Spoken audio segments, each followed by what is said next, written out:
So I was watching a portion of Alex Hicks, just Alex here on YouTube, his SmackDown review, where he basically talked about, before getting to the review, some of the news items coming out of WWE. And one of them he talked about was the Mr. McMahon Docuseries, which a trailer came out for this past week. Now, I gave my thoughts on it already, and all I can tell you, in response to my already published video on it, is it's going to be quite the discussion point. There is no doubt. But there was a question he did ask, and that question is, is WWE ready for the backlash that may come their way, due to this documentary series?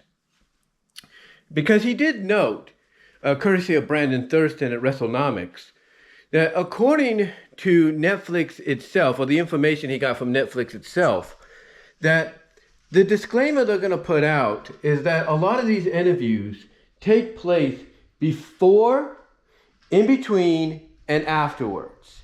In other words, before the allegations and the first resignation and retirement by Vince went down, in between his, power play of coming back in and taking over control again, and, and so on, and that leading into the announcement of the merger with Endeavor eventually to form TKO, and then even afterwards, with his official, resignation and everything from the TKO board and all that.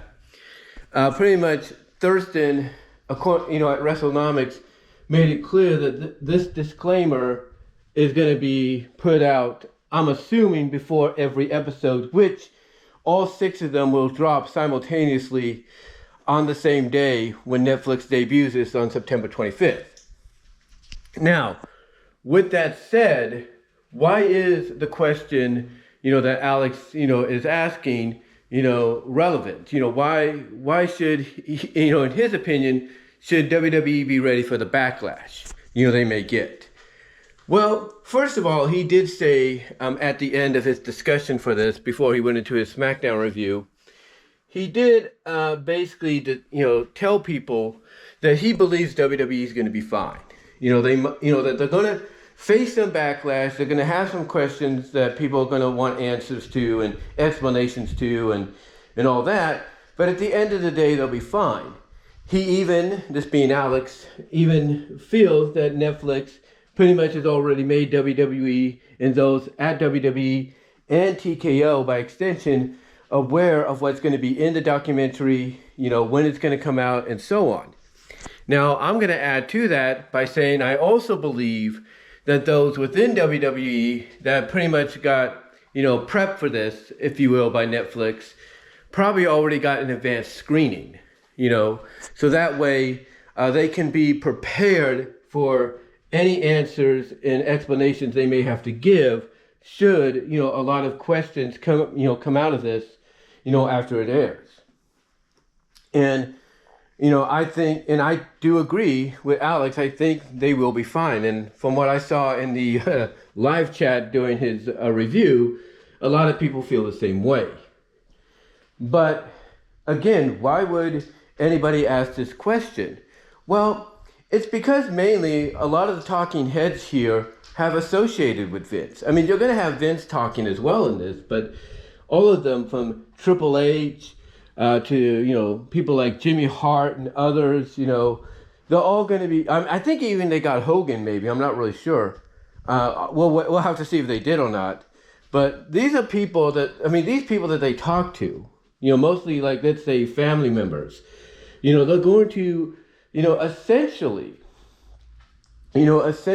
probably be asked some, lingering questions, so that people could try to get more information, more detail, more of an extension of what they learned in the documentary. So, so that's why, I think he's, asking this question of, are they prepared for the backlash they may get? But I also think what we need to be aware of is in that disclaimer, as I mentioned earlier, Brandon Thurston says that the disclaimer states that these interviews take place before, in between, and afterwards. After before, in between, and after certain significant events over the past 2 years. And one of those events, of course, was the merger with Endeavor UFC, to form TKO. And one of the people that, might be asked some questions and everything, put under a microscope for that, is Ari Emanuel, the guy that heads up Endeavor and TKO. Let's not forget, he sat side by side with Vince in an interview on CNBC after the announcement of the merger taking place was announced. So, yeah, Ari Emanuel, Mark Shapiro, and any other heads up at TKO and the board of directors, including even Dwayne Johnson, The Rock, are going to be put under a microscope, and they might have to, answer a lot of questions as to what did they know, what they didn't know, or maybe just ask, some questions and all that to, for people to try to get more of an extension, as I said earlier, as to what they learned in the documentary series. So I don't think it's just going to be people at WWE like Triple H, Stephanie, Bruce Pritchard, or anybody else that associated with Vince, at the time he was there, and everything. I don't think it's just going to be them. I think it's going to be people that also work for TKO, like work at TKO or head up TKO in Endeavor, like Ari Emanuel and Shapiro and so on, to see what they know. I mean, I'm sure one of the questions Emanuel might get asked is, why would you even, allow Vince into your inner circle, into your board, make him a co-founder of the TKO extension of Endeavor, if you knew what he was, if you knew what he was capable of, or what he was, or what he had done and everything. So I'm sure, he might get, some questions, heading his way in that manner. But honestly, though, at the end of the day, I don't think it's going to really affect them that much. I really don't. Because even though they will, I shouldn't say might, but will touch upon the lawsuit at the beginning of the first episode, and then dedicate the last episode, according to what Thurston's saying, fully to the lawsuit, I don't think it's going to really hurt them more along the lines of just, basically kind of like leave a bad taste in their mouth. Just leave a bad taste in their mouth to the point that, whatever they do on WWE television going forward, while they're still on USA and then going forward to Netflix with Monday Night Raw, whatever they got planned to go forward with, they might have to, kind of tweak a little bit just to ensure there's no, how do I put it, no, I guess you could say resemblance or, acknowledgement, or even like little stab at, what's going on behind the scenes, or even maybe any kind of like relation to what happened behind the scenes and everything at the WWE headquarters and all that with Grant and McMahon.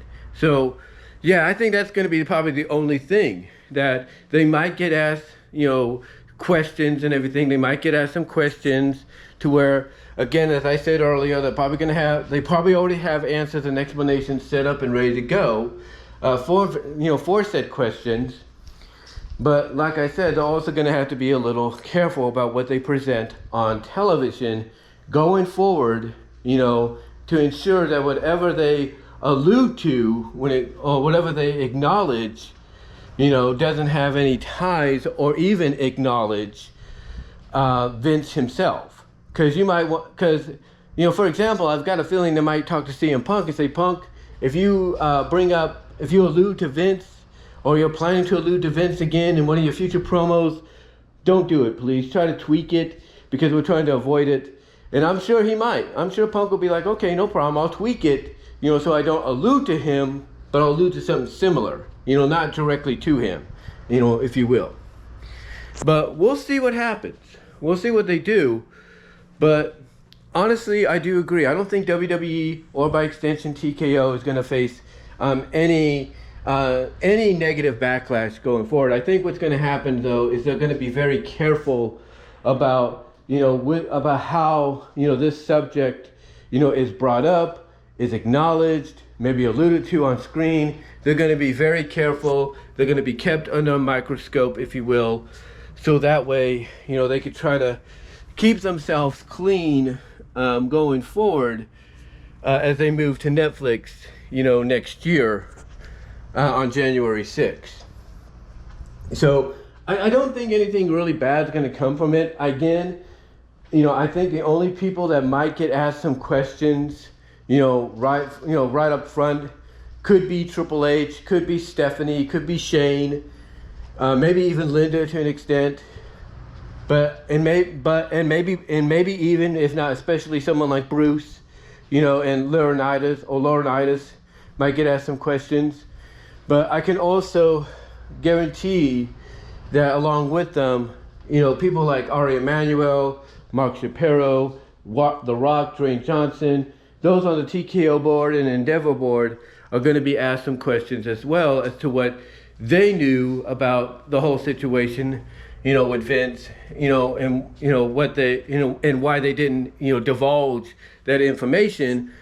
And mostly when it comes to Ari, I think the only thing he'll be asked mainly when it comes to questions is why, if you knew what Vince, had done, why did you, partner with him? Why did you allow him on the board even after the merger? Why didn't you just get rid of him right off the bat? So we'll see what the backlash, the aftermath will be, after the documentary series debuts. But again, I don't think WWE has anything to worry about going forward afterwards. I think they're just going to be a little bit careful about what they do on screen, not to really allude too much to it. But let me know what your thoughts are, guys. Comment below, like the video, subscribe to the channel, ring the bell for notification, check out the Teespring store, or link is in the description. And until then, I am out.